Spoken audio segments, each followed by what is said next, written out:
Việt Nguyễn mến chào cô chú cùng anh chị em. Cà chua là một loại thực phẩm không thể nào thiếu trong những bữa ăn của gia đình. Và hôm nay mình sẽ chia sẻ 4 cách để bảo quản cà chua mình để được rất là lâu, cũng như chất dinh dưỡng trong trái cà chua nó vẫn còn giữ nguyên như thuở ban đầu. Nếu mà mình đi chợ mua cà chua, nếu mình mua được những cái trái nó còn cuống như vậy nè thì nó sẽ tốt hơn. Cà chua mình mua về, mình sẽ cắt bớt cái phần cuống. Anh chị em mình có một miếng vải ở bên dưới nè, mình sẽ úp cái cuống cà chua xuống. Các bạn lưu ý là khi mình mua cà chua về, mình không có rửa qua nước nha. Nếu mình rửa qua nước á, nó dễ bị úng lắm. Nếu mà mình mua cái trái cà chua mà nó không còn cuống như vậy á, thì anh chị em mình sẽ sử dụng một miếng băng keo. Mình sẽ dán cái phần cuống này lại. Khi mình dán kín cái phần cuống này thì những cái vi khuẩn á, nó không có xâm nhập vô trong cái cuống cà chua. Từ đó cái trái cà chua của mình sẽ bảo quản được rất là lâu. Những cái trái nào nó không còn cuống như vậy á, anh chị em mình phải dán băng keo lại. Nếu mình không dán băng keo á, mình để 1-2 hôm mà là nó tự động chín luôn hoặc là nó hư. Cô chú anh chị em mình lưu ý á, là mình phải úp cái phần cuống xuống bên dưới. Với cái cách mình bảo quản cà chua nhiệt độ phòng bên ngoài như vậy nè, 10 ngày luôn, trái cà chua nó vẫn còn tươi. Và bây giờ đến cách thứ hai.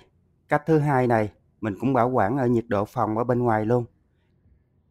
Cô chú anh chị em mình để bên ngoài 1 tháng luôn mà trái cà chua nó vẫn còn tươi, cũng như chất dinh dưỡng nó vẫn còn giữ nguyên vẹn.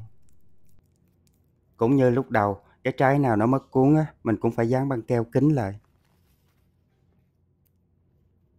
Bây giờ anh chị em mình sẽ dùng một cái miếng giấy ăn nè, mình sẽ lót trái cà chua vô. Mình sẽ gói kỹ cái trái cà chua này lại.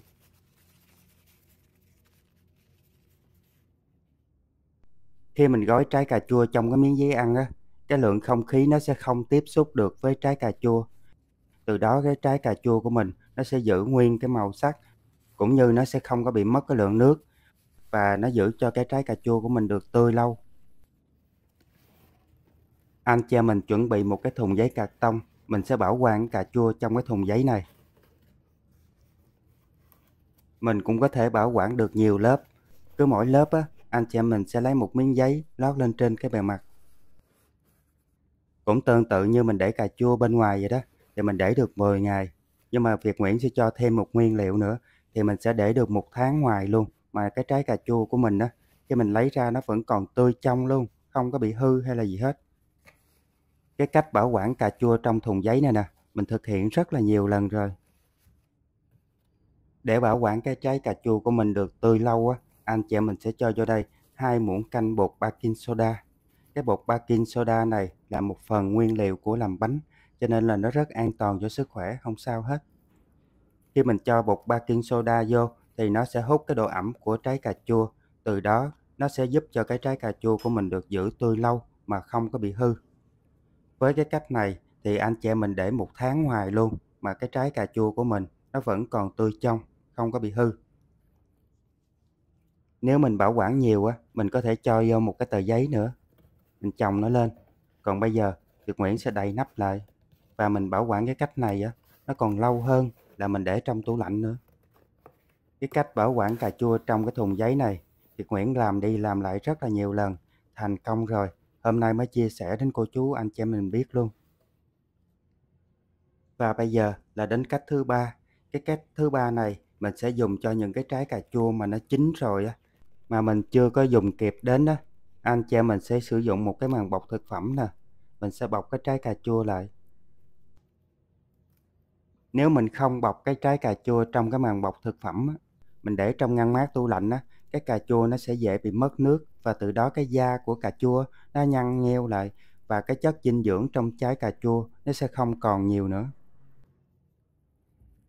Với cái cách này á, thì khi mình cho vào ngăn mát tủ lạnh á, cái trái cà chua của mình nó vẫn còn giữ nguyên cái chất dinh dưỡng, và cái thịt cà chua nó vẫn dai, nó không có bị mềm bở. Và mình cũng không bảo quản cà chua trong ngăn mát tủ lạnh quá lâu, vì nhiệt độ lạnh nó sẽ làm cho cái hàm lượng dinh dưỡng cà chua bị mất đi. Và bây giờ đến cách thứ tư. Cách thứ tư này anh chị em mình có thể bảo quản được 6 tháng luôn, cũng không sao hết. Trước tiên mình sẽ chuẩn bị một cái nồi nước và nước này mình sẽ nấu lên. Bây giờ mình sẽ khứa cái trái cà chua này ra làm tư. Lát nữa mình sẽ tách cái vỏ nó ra rất là dễ dàng. Với cái cách này thì nó rất là thuận tiện. Anh chị mình nấu món ăn, khi mình cần cà chua mình chỉ múc mình cho vô thôi. Rất là nhanh gọn. Nước ở trong nồi nó nóng rồi, anh chị mình cho cà chua vô. Mình sẽ chần sơ cái cà chua này khoảng 1 phút đổ lại thôi, là cái vỏ nó tự bung ra. Mình cũng chuẩn bị trước một cái thau nước hoặc là một tô nước như vậy nè, để mình vớt cà chua ra cho nó nguội bớt. Cà chua mình cho vô nước sôi khoảng 30 giây cái vỏ nó bung ra nè. Giờ mình vớt cái cà chua này ra luôn.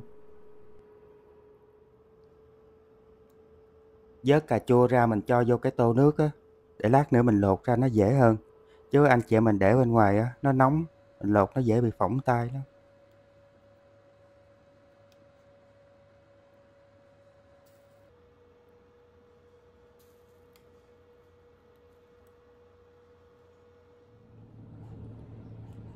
Cà chua mình muốn bỏ cái phần vỏ nó đi anh chị mình chần qua nước sôi nè, mình lấy ra mình lột cái phần vỏ ra rất là dễ luôn.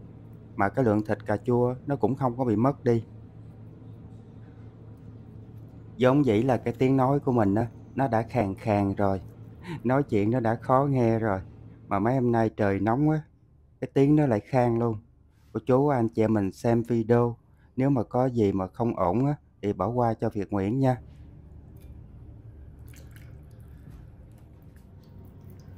Lột cái cà chua này ra, mà nhớ hồi đó đi pha chế lần đầu tiên đâu có biết lột cái trái cà chua sao đâu.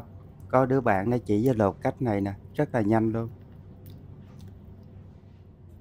Giờ mình sẽ cắt nhỏ phần cà chua này ra, hoặc là anh chị em mình cắt làm tư cũng được. Mình cắt từng múi vậy nè, lát mình cho vô cối mình xay nó sẽ dễ hơn. Nếu mình muốn cái cà chua nó không có độ chua nhiều anh chị em mình có thể bỏ cái phần hột. Nhưng mà Việt Nguyễn thấy giữ cái phần hột lại cũng được, không có sao hết. Mình bỏ đi nó cũng uổng phí. Giờ mình cho vô cối xay sinh tố nè, mình xay nhuyễn cái phần cà chua này ra luôn. Với cái cách này thì mình bảo quản cà chua nửa năm luôn, nó cũng không sao hết.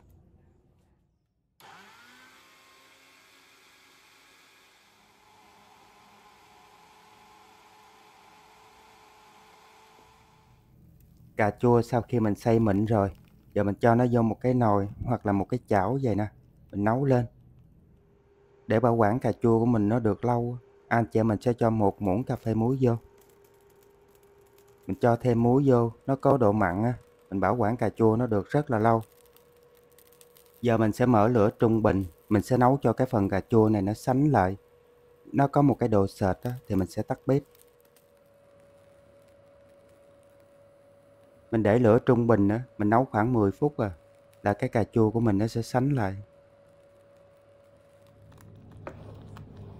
Cà chua mình nấu được 10 phút rồi, anh chị mình thấy nó cũng sánh lại sệt sệt vậy nè. Giờ mình sẽ tắt bếp luôn. Mình để cho cái phần cà chua này nó nguội nha. Rồi mình sẽ cho vô một cái hũ, mình sẽ bảo quản nó. Mình nấu sẵn cái cà chua này nè. Khi nào mình muốn dùng một cái món nào đó, cái mình múc vô mình cho vô.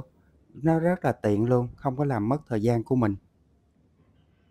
Cà chua nó cũng nguội rồi. Việt Nguyễn lấy một cái hũ thủy tinh nè, mình sẽ cho cà chua vô. Cái hũ mình rửa sạch, mình phơi nắng để mình bảo quản cái cà chua của mình nó sẽ được lâu hơn. Với cái cách này thì anh chị em mình nấu ăn rất là thuận tiện luôn. Bây giờ mình sẽ đậy nắp lại, mình bảo quản trong ngăn mát tủ lạnh hoặc là mình cho vào ngăn đông. Và video của Việt Nguyễn chia sẻ hôm nay đến đây cũng tạm kết thúc. Mến chúc tất cả các bạn và gia đình thật nhiều sức khỏe và bình an. Việt Nguyễn xin chào và hẹn gặp lại.